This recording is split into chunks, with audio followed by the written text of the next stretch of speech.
नमस्ते और स्वागत है ज्योतिष की इस अद्भुत यात्रा में।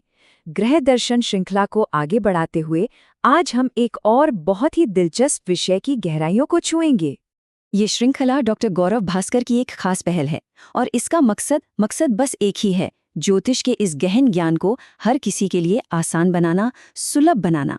क्योंकि हमारा ये मानना है कि ज्योतिष को सही तरह से समझकर हम सब अपनी जिंदगी को एक नई दिशा दे सकते हैं, आध्यात्मिक तौर पर भी और मानसिक तौर पर भी।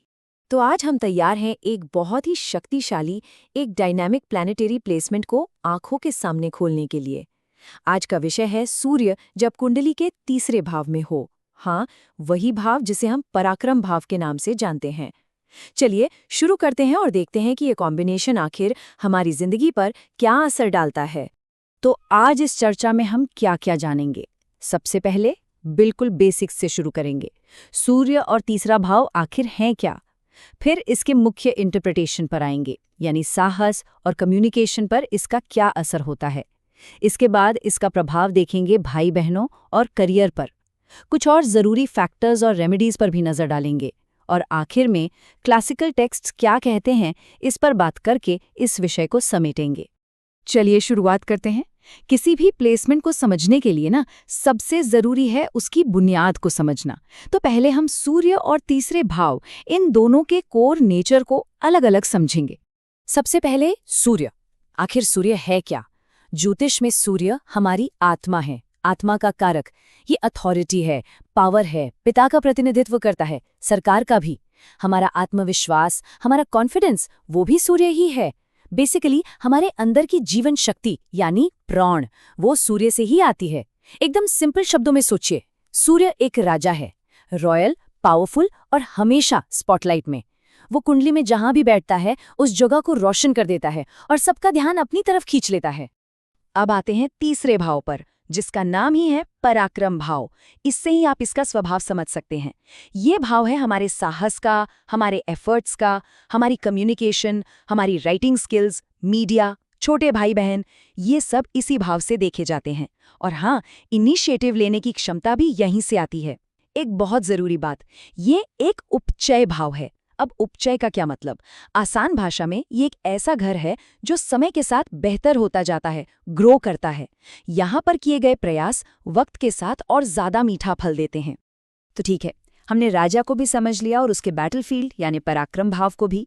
अब इन दोनों को मिलाते हैं। चलिए देखते हैं कि जब राजा यानी सूर्य इस पराक्रम के मैदान में उतरता है तो क्या होता है। इस प्लेसमेंट का जो सबसे बड़ा सच है वो ये है कि जब सूर्य तीसरे घर में होता है तो साहस, करज सिर्फ एक क्वालिटी नहीं रह जाती, वो उस व्यक्ति की आइडेंटिटी, उसकी पहचान बन जाती है। ये वो लोग होते हैं जिनको उनकी हिम्मत और उनकी बहादुरी के लिए जाना जाता है। मतलब ऐसे लोग नेचुरली बहुत करेजियस होंगे, हमेशा इनिशिएटिव लेंगे और अपनी बात पर अडिग रहेंगे। ये लोग मौके का इंतजार नहीं करते, ये खुद मौके पैदा करते हैं। अब इसमें दो पहलू हैं। अगर सूर्य मजबूत है, अच्छी स्थिति में है, तो ये एक स्किल्ड कैप्टन की तरह है जो अपने जहाज को यानी अपनी जिंदगी को पूरे कॉन्फिडेंस से आगे ले जाता है। लेकिन अगर वही सूर्य पीड़ित हो, मतलब किसी अशुभ ग्रह के प्रभाव में हो, तो वही कप्तान जिद्दी बन जाता है। ऐसा जिद्दी कप्तान जो सब कुछ जानते बूझते हुए भी अपनी ईगो में जहाज को चट्टान से टकरा दे। और इनकी कम्युनिकेशन स्टाइल, उसमें एक रॉयल टच, एक अथॉरिटी दिखती है। ऐसे लोग पब्लिक स्पीकिंग में कमाल कर सकते हैं। मीडिया, राइटिंग, एडमिनिस्ट्रेशन, ऐसे फील्ड्स इनके लिए बने हैं। उनकी आवाज़ में, उनकी बातों में एक आग होती है, एक तेजस होता है। यही आग लोगों को इंस्पायर करती है। लेकिन हाँ, अगर इस आग को कंट्रोल ना किया जाए तो यही आग जला भी सकती है। तो यहाँ एक सीधा सा सवाल उठता है, क्या हो अगर ये आग बेकाबू हो जाए? मतलब अगर सूर्य इस घर में पीड़ित हो तो? देखिए, अगर सूर्य पीड़ित है तो वही अथॉरिटी कठोर शब्दों का रूप ले लेती है, कम्युनिकेशन हार्श हो जाती है और इसकी वजह से भाई बहनों के साथ कॉन्फ्लिक्ट यानी संघर्ष पैदा हो सकता है। वही बात, जो आग रोशनी देती है वही जला भी सकती है। चलिए अब थोड़ा और प्रैक्टिकल साइड में चलते हैं, देखते हैं कि इस ग्रह स्थिति का खासतौर पर परिवार और करियर पर क्या प्रभाव पड़ता है। तीसरे घर का सूर्य, ये अक्सर इशारा करता है कि ऐसा व्यक्ति अपने भाई बहनों के बीच एक लीडर की भूमिका निभाएगा, खास करके छोटे भाई बहनों के लिए बहुत जिम्मेदार होगा। सोच लीजिए जैसे घर का बड़ा भाई या बड़ी बहन जो नेचुरली सबकी लीडरशिप ले लेता है। लेकिन यहाँ एक सावधानी रखनी होती है कि ये लीडरशिप वाला अंदाज दबंगई में ना बदल जाए, नहीं तो रिश्तों में ईगो की वजह से दूरी आ सकती है। अब करियर की बात करें तो ये प्लेसमेंट एक वरदान है उन लोगों के लिए जो दुनिया पर अपनी छाप छोड़ना चाहते हैं, चाहे वो एडमिनिस्ट्रेशन में हो, गवर्नमेंट में हो, मीडिया में, मार्केटिंग में, या फिर अपना खुद का बिजनेस खड़ा करके। और याद है हमने उपचय भाव की बात की थी, यहाँ पर वही रूल लागू होता है। मेहनत का फल जरूर मिलता है और सफलता उम्र के साथ बढ़ती ही जाती है। हर प्लेसमेंट का एक आध्यात्मिक सबक होता है और इसका सबक बहुत गहरा है। यहाँ पर आत्मा की यात्रा इस बात में है कि वो अपने ईगो ड्रिवन करेज को, यानी अहंकार से भरे साहस को, डिसिप्लिन्ड एफर्ट्स के जरिए एक पर्पसफुल लीडरशिप में बदले। ये अपने बल को, अपनी शक्ति को सही दिशा देने की कला सीखना है। देखिए, ज्योतिष में कोई भी एक ग्रह अकेले काम नहीं करता, पूरी कुंडली एक टीम की तरह है।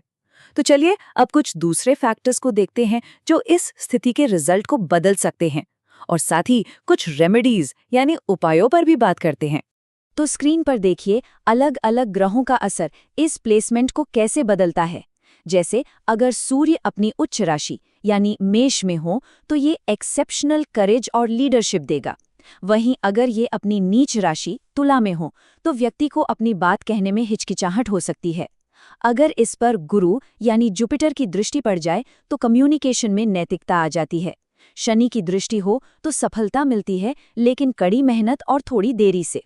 राहु के साथ हो तो मीडिया और कम्युनिकेशन में जबरदस्त एम्बिशन देता है, और केतु के साथ व्यक्ति को इंडिपेंडेंट तो बनाता है लेकिन थोड़ा सा अलग थलग, डिटैच्ड भी। इसीलिए बार बार कहा जाता है कि पूरी कुंडली का एनालिसिस जरूरी है, सिर्फ एक प्लेसमेंट से नतीजा निकालना सही नहीं। तो अगर सूर्य पीड़ित हो या उसके नेगेटिव इफेक्ट्स महसूस हो रहे हों तो कुछ सरल उपाय बहुत मदद कर सकते हैं। रोज सूर्य नमस्कार करना, हर सुबह सूर्योदय के समय सूर्य को जल अर्पित करना, भाई बहनों के साथ ईगो क्लैशेस से बचना, अपनी कम्युनिकेशन को डिसिप्लिन रखने की कोशिश करना, और अपने पिता या पिता तुल्य लोगों की, अपने गुरुओं की सेवा करना। याद रखिए, ज्योतिष हमें हमारे कर्मों के प्रति जागरूक करता है। सही प्रयास से हर चुनौती को पार किया जा सकता है। तो चलिए अब अपनी इस चर्चा को समेटने की तरफ बढ़ते हैं और देखते हैं कि हमारे प्राचीन ज्योतिष ग्रंथ, जो हमारी इस विद्या का आधार हैं, वो इस स्थिति के बारे में क्या कहते हैं। और ये जानकर बहुत अच्छा लगता है कि प्राचीन ऋषियों ने इस स्थिति को बहुत ही अनुकूल माना है। उनके अनुसार तीसरे भाव में बैठा सूर्य साहस तो देता ही है, साथ ही अपने प्रयासों से, अपनी मेहनत से प्रसिद्धि भी दिलाता है और शत्रुओं पर विजय भी। एक खास बात जो वो कहते हैं कि क्योंकि यह एक उपचय भाव है, इसलिए मलेफिक ग्रह यानी क्रूर ग्रह यहाँ अक्सर अच्छे परिणाम देते हैं। इस पूरी स्थिति का जो सार है, इसका जो एसेंस है, वो बस एक लाइन में छिपा है। और क्या खूब लाइन है! जब सूर्य तीसरे भाव में बैठता है तो राजा एक योद्धा बन जाता है। तो सबसे जरूरी बात जो इस प्लेसमेंट से सीखने को मिलती है वो ये है कि सफलता विरासत में नहीं मिलती, इसे अपने दम पर, अपने प्रयासों से हासिल करना पड़ता है। ज्योतिष हमें जिम्मेदारी सिखाता है, निर्भरता नहीं। ग्रह दर्शन के अगले अंश में हमारे साथ जरूर जुड़िएगा। अगली बार हम सूर्य के चौथे भाव में होने के रहस्यों से पर्दा उठाएंगे। तब तक के लिए सीखते रहिए और आगे बढ़ते रहिए। नमस्ते।